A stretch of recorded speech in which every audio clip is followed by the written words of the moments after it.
So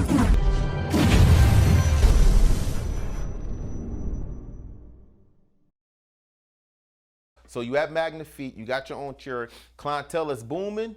Booming. So you making money. How old were you then? I think I was about 29, maybe 28, 29, somewhere around there. Right. And it just started happening. I started getting phone call after phone call. Right. I want Keith, and the owners of the salon, they became so comfortable with me that they would push me clients. Right. So now you're Keith the Stylist or Keith the Stylist? Both. Both. Okay. Depending on the moment. Okay, on the moment. Feeling the moment. Okay, so now my next question is: you're 10.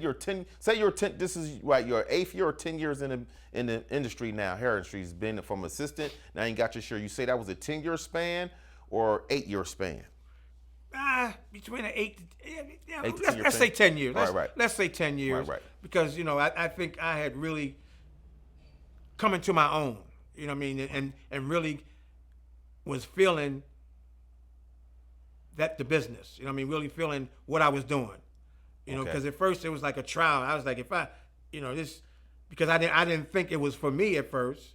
Mm-hmm. But then once I got into it and invested my time in it, it just started coming. Right. I started developing my technique. I started being able to, my cutting technique, my blow drying. You know what I mean? It started coming. I began to get comfortable with the curling irons. It started happening. Right. Started happening. Yeah. So now I want to get to we're in the gist of the game right now. So now this was your 4th shop you was at, Magnifique. Yeah, Magnifique, fourth shop. Okay, in the Wilmington Delaware. So now for Magnifique, this is a question that I think I know, but I don't know. Did you go to Lily of the Valley? I went. After that, for Magnifique, did you go to Lily of the Valley?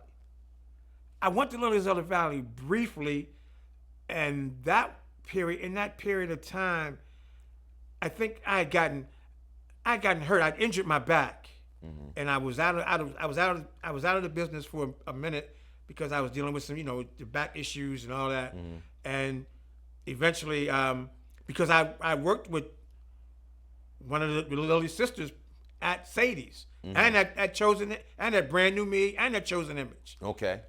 Lois, as a matter of fact, we became very close. You know what I mean? And she taught me a lot. I learned a lot from Lois. Excellent stylist. Right. Excellent stylist. Absolutely. She imparted a lot into me, and that really helped me, with my technique and my skill. Right. So now, before we move on, I wanted you to talk to the younger me. As you look back, who was most influential in your hair game to that point? Out of all the people, all the 4 shops you've been to, did each of them gave something in your hair game, or you glad you went through each shop like that? I am glad I went through each individual, and I'm glad I had developed a relationship with each and every one of them, because they all invested in me. They all imparted some technique in me. They all, were part of my development, my growth and development. And I am so grateful, for each salon that I, some people might call it shop hopping or whatever, but I call it learning. It was a learning experience. Right. I started to develop my technique, watching, because I wouldn't just shampoo there. I would stand and watch and observe, and they would give me different techniques and different tips on what to do and what not to do. You know what I mean? Because I was very open to learn. Right. I wanted to learn. Right. Because whatever I do, I want to be the best at it. Absolutely. Right. They have a term for that you did back in the day. It's called just go to YouTube and look at somebody's page and do hair. But standing next to somebody is not the same as YouTube. You really can see and get the real question that you want to ask standing next to somebody. So now you 10 years in the game, 4 or 5 salons. So you got clientele. Now this is the question that I think now you're a Keith the Stylist. You that guy now. You the stylist. You got clientele. When did you meet Mike Flagg? I met Mike Flagg at Francois Michel on Delaware Avenue. I was there first. and the shop was in need of stylists. And I didn't know Mike. I didn't know Mike from a can of paint. You know, and one day, matter of fact, he worked at Savannah's. You know, it was very uncomfortable for me to go there, you know what I mean, and talk with him, because she thought, but later on she realized that, you know, I wasn't being disrespectful. I went there, I talked with him, you know, about coming to Francois Michel, and he was open. And when he came, we became a dynamic duo. Right. So basically, you had the reputation of, they thought you were stealing the stylist from the shop. Pretty much. Pretty much.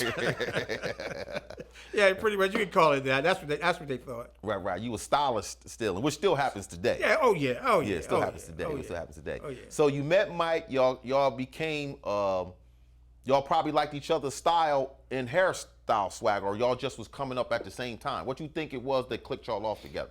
I think it was the whole piece of us as being men, being straight, you know what I mean, and you know, developing the technique for styling women's hair. You know, Mike was a great stylist. He was a great stylist, and we worked well together. I mean, we developed an excellent relationship. That's good. You know, That's good. excellent That's relationship. good. He pretty much became like a little brother to me. Right. You know, we moved on from there.